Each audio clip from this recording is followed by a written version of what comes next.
సరే మరి నెక్స్ట్ ఏం చేస్తారో చూద్దాం. రైట్, ప్రియా చౌదరి గారు ఒక మాజీ మంత్రి, చాలా అంటే మనము మంత్రులు పొలిటీషియన్స్ వీళ్ళందరినీ అంటే వాళ్ళని మనమే ఎన్నుకుంటాం కదా, మొన్న కూడా మనం మాట్లాడుకున్నాం. మనం ఎన్నుకొని మనకు ఏదో మంచి చేస్తారు అనుకొని అంత నమ్మి ఓటేసి ఆయనని పాలించమని చెప్తూ మన పిల్లల్ని కూడా తీసుకెళ్ళి వాళ్ళు స్థాపించబడినటువంటి కాలేజీతో ఒక నమ్మకంతో అక్కడ జాయిన్ చేస్తాం. అలాంటి వ్యక్తులు ఏమాత్రం కూడా ఇప్పటివరకు స్పందించలేదంటే మేనేజ్మెంట్ ఎంత దీనికి ఏ పేరు పెట్టాలి? మీరు ఇక్కడ ఒక విషయం మర్చిపోయారు అందరూ. ఆయన ప్రతిసారి ఏమంటాడు, పూలమ్మిన పాలమ్మిన కట్టెలమ్మిన అయ్యమ్మిన ఇయ్యమ్మిన ఇప్పుడు చదువును అమ్ముతున్నాడు. ఆయన చదువును అమ్ముతున్నానని యాట్ దిస్ పాయింట్ మల్లారెడ్డి గారు ఒకటి మర్చిపోతున్నారు మీరు పద్దాకే. ఆ మాట ఎప్పుడు చెప్తారని నేను ఎదురు చూస్తున్నాను. నెక్స్ట్ నుంచి ఇది యాడ్ చేయండి. ఇది యాడ్ చేశారంటే మల్లారెడ్డి గారు పాలమ్మినా పూలమ్మినా కట్టెలమ్మినా గడ్డమ్మినా దాంతోపాటు చదువు నమ్ముతున్నానని కూడా మీరు ఒకటి యాడ్ చేస్తే అప్పుడు మా పేరెంట్స్కి బుద్ధి వస్తుంది. అరే మేము చదువు కొనుక్కుంటున్నాము అని చెప్పేసి. ఇంకొకటి చదువు అమ్ముతున్నారు, దాంతోపాటు అమ్మాయిల మాన ప్రాణాలని అమ్ముతున్నారు. దానికి వస్తా, ఆ విషయానికి వస్తా. సరే ఈయన పద్దాక ఏం మాట్లాడుతున్నాడు, అరే పాలమ్మినా అంటున్నాడు, పూలమ్మినా అంటున్నాడు, అయ్య అమ్మినా ఈ అమ్మినా. ఎవరైనా సరే ఒక మోడల్ ఉంటారు మనకి, అవునా, ఒక ఐకాన్ ఉంటారు. అదే వాళ్ళు ఏం చేశారని విన్న తర్వాత ఇన్స్పిరేషన్ వచ్చి వాళ్ళ దారిలో నడిచి లేదా వాళ్ళ మార్గాన్ని ఎంచుకొని పెద్ద అవుదాం అని చెప్పేసి అని చాలామంది ఇన్స్పిరేషన్ క్రియేట్ అయినటువంటి పర్సనాలిటీస్ ఉంటాయి కదా. అలాగే పాపం ఆయన దగ్గర పనిచేసే వాళ్ళు కూడా ఆయన చూసి ఇన్స్పైర్ అయ్యారు. ఏమి ఇన్స్పైర్ అయ్యారు, కట్టెలు అమ్మాలా, పాలమ్మాలా, గడ్డ అమ్మాలా, గాదం అమ్మాలా, అన్నీ అమ్మాలా అని మొదలు పెడితే ఇవాళ పాలు కొనుక్కునేటోడు లేడు. ఎందుకంటే ప్యాకెట్లో పాలు వస్తున్నాయి. గడ్డ అమ్మితే పశువులు గడ్డి తినట్లా, వాటికి కూడా వేరే ఇది వచ్చింది. పశువులు పంచి గడ్డిని అమ్మేటంత సీన్ లేదు. తర్వాత ఇంకేంది చెప్తాడు, కట్టెలు అమ్మినా అంటాడు. పొయ్యిలు లేవు కట్టెలు అమ్మనీకి. పూలు అమ్మిండు. ఆ పూలు ముడుచుకునే అమ్మ ఎక్కడ ఉంది? ఒకళ్ళు కూడా పూలు ముడుచుకునే అమ్మ ఇవాళ దొరకట్లేదు. అది వాటికి కూడా ఒక పూల మార్కెట్లు వచ్చేసినాయి, వాటికి సంబంధించి వచ్చినాయి. అరే ఏం వర్కౌట్ కావట్లా. ఎన్ని పాతకాలం నాడు ఆయన చేశాడు, కొత్త కాలంలో మనం ఏం చేయాలని వాళ్ళ స్టాఫ్ ఆలోచించినట్టున్నారు. అందుకోసం అని చెప్పి వీడియోలు అమ్ముదామని, అమ్మాయిల వీడియోలు అమ్ముదామని డిసైడ్ అయిపోయినట్టున్నారు. అవునా మల్లారెడ్డి గారు? ఈ పాపం మిమ్మల్ని ఫాలో అవుతున్నారు. వాళ్ళని కూర్చోబెట్టి కొంచెం ఎడ్యుకేట్ చేయండి. ఎడ్యుకేట్ చేయండి మీ స్టాఫ్ని కూర్చోబెట్టి.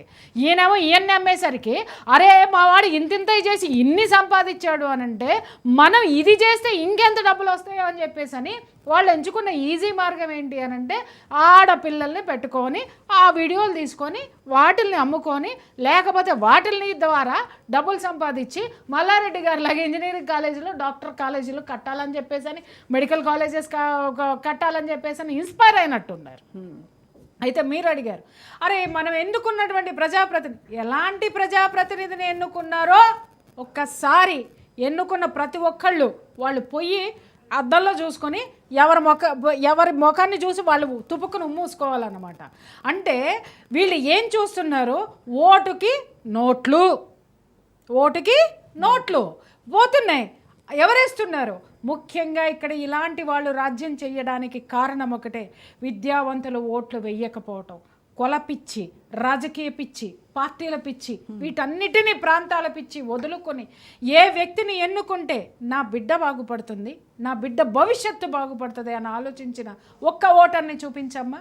వీడు మనాడనో మన కులమనో లేకపోతే బాగా సంపాదించాడనో లేకపోతే వాడు ఇన్ఫ్లుయెన్స్ చేస్తే ఆ లోకల్ లీడర్స్ని వీడు ఇన్ఫ్లుయెన్స్ చేస్తాడు, వీడి ఆ లోకల్ లీడర్స్ ఇన్ఫ్లుయెన్స్కి ఓటరు గురవుతాడు. ఈ విధంగా పోతున్నాడు తప్ప ఫలానా ఇతన్ని ఎన్నుకోవడం వల్ల నా మౌలిక సదుపాయాలు ఏ విధంగా వీడిస్తాడో అలాగే నా బిడ్డల భవిష్యత్తు ఎలా ఉంటుంది, ఒక విద్యార్థి భవిష్యత్తు ఎలా ఉంటుంది, ఒక ఆడపిల్ల రక్షణ ఎలా ఉంటుంది, నా భార్య బయటికి ఒంటరిగా వెళ్ళి రాగలుగుతుందా, నా బిడ్డని నేను ఒంటరిగా పెంచగలుగుతానని ఆలోచించి ఓటు వేసేవాడు రానంత వరకు ఇలాంటి వాళ్ళే ఎన్నుకోబడతారు, ఇలాంటివే జరుగుతాయి. ఎస్, మరి ఇలాంటివి జరుగుతున్నా కూడా వాటికి యూనివర్సిటీ లాగా పర్మిషన్స్ ఇచ్చేయడము, ఇవన్నీ డీమ్డ్ యూనివర్సిటీస్ కదమ్మా. ఇవన్నీ యూజీసీ నుంచి వచ్చిన యూనివర్సిటీస్ కాదు కదా. ఎవరికాడు సొంత కొంపలు పెట్టేసుకుని ఆ కొంపలకి ఇది పెట్టేసుకొని చేసేసుకుంటున్నారు. మీరు ఒక్కటే నేను ఇక్కడ మాట్లాడుతాను, యూనివర్సిటీస్ పర్మిషన్స్ ఇవ్వడానికి యూనివర్సిటీస్కి ఏముండాలో అవి చూసి ఇస్తారు తప్ప మనుషులు చూసి ఇవ్వరు. అది అర్థమైందా? మీరు హాస్పిటల్కి ఎందుకు వెళ్తారు, దాంట్లో డాక్టర్ ఉన్నాడో లేదో చూసి వెళ్తారు, అది హాస్పిటల్ కాదా ధృవీకరించుకుని వెళ్తారు. కానీ డాక్టర్ ఎలాంటి వాడు, కాంపౌండర్ ఎలాంటి వాడు, ఇవి చూడం మనం. వైద్యానికి అక్కడ ఉన్నటువంటి ఇది చూసుకొని Infrastructure మనం ఉందా? ఇన్ఫ్రాస్ట్రక్చర్ చూసుకొని మనం వెళ్తాం. అంతే తప్పితే పర్మిషన్ ఇచ్చేవాడు కూడా అదే ఇస్తాడు తప్పితే వీడు వెధవా, వీడు మంచివాడా, వాడికి అనవసరం. అతను ఇచ్చే పర్మిషన్ కాలేజెస్కి, అతను ఇచ్చే పర్మిషన్ యూనివర్సిటీగా ఉండడానికి కావాల్సినటువంటి. అందుకే పాప ఇన్ని వేల ఎకరాలు గడ్లమ్మి గాదాలమ్మి అన్నీ అమ్మి జనాలు నోట మట్టి కొట్టి ఇవన్నీ సంపాదించారు, అది కూడా సంపాదిస్తున్నారు. నేను ఒకటే మాట మాట్లాడుతున్నా, నిజంగా ఈ పేరెంట్స్ ఎడ్యుకేటెడ్ అయ్యుండున్నట్టయితే కనుక ఇలాంటి విలువలు లేనటువంటి యూనివర్సిటీస్ పర్మిషన్స్ ఇచ్చినటువంటి ఆ యూనివర్సిటీస్లో మీ పిల్లల్ని